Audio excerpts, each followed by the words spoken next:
February 13, 1920. 8 black baseball team owners walk into a YMCA in Kansas City. They're about to create something that will challenge Major League Baseball at the box office, produce some of the greatest players in history, and become a multi-million-dollar black-owned enterprise. Then, 27 years later, one man's breakthrough will destroy it all.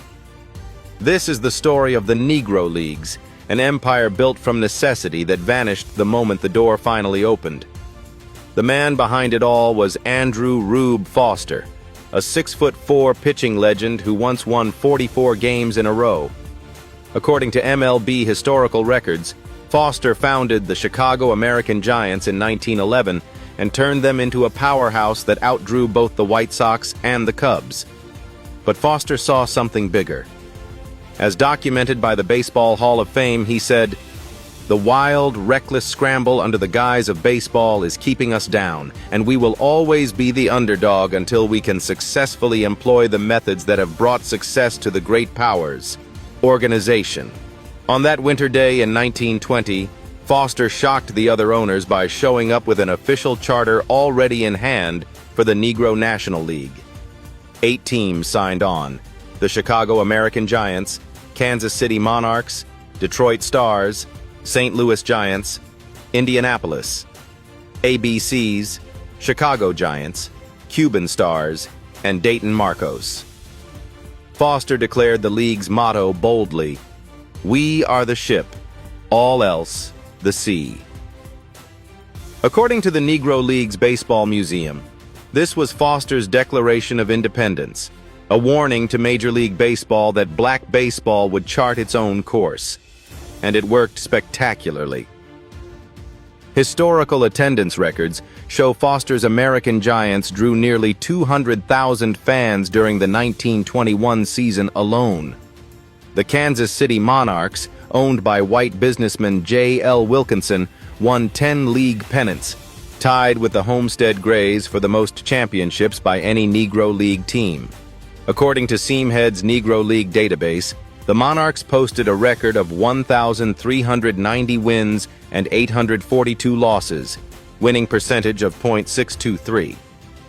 In 1930, Wilkinson mortgaged everything to buy portable lighting systems, making the Monarchs the first professional baseball team, 5 years before MLB, to play night games.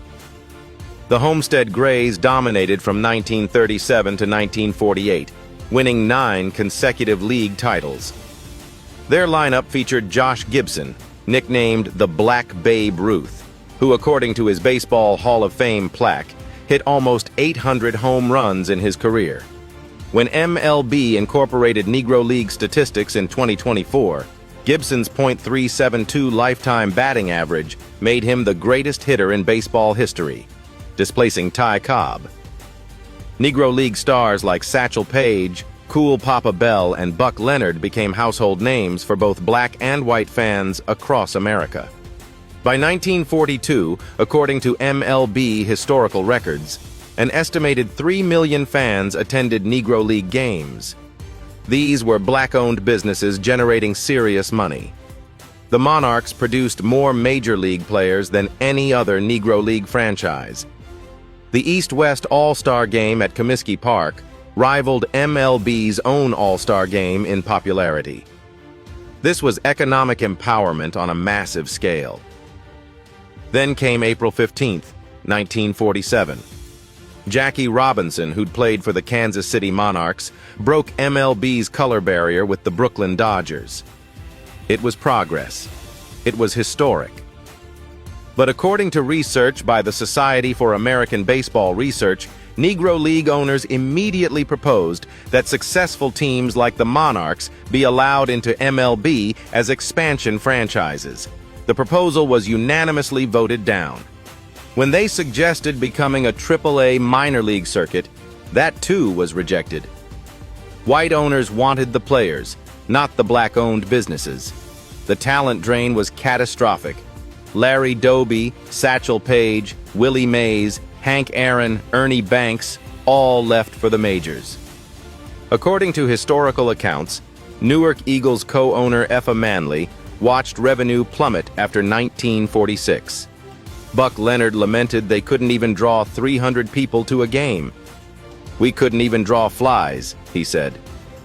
The Negro National League folded after the 1948 season. The Negro American League struggled through the 1950s.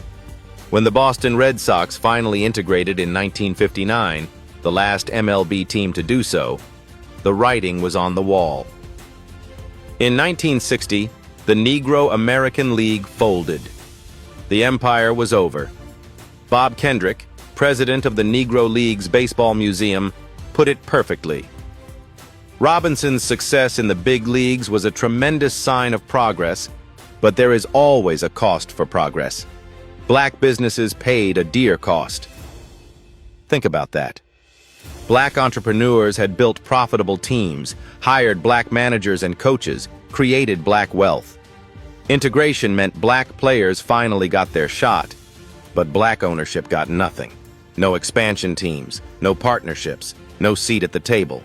Just players taken and businesses left to die. The irony is brutal. The Negro Leagues existed because racism locked black players out. They succeeded brilliantly despite every obstacle. Then, the moment the door cracked open, the very success they'd fought for became the thing that destroyed them. Progress for players meant extinction for the institution that made them stars. Here's the question nobody wants to ask. What would American sports look like today if those Negro League franchises had been integrated into MLB? If black ownership had been welcomed instead of excluded again? If Rube Foster's vision of black teams forcing expansion had been honored?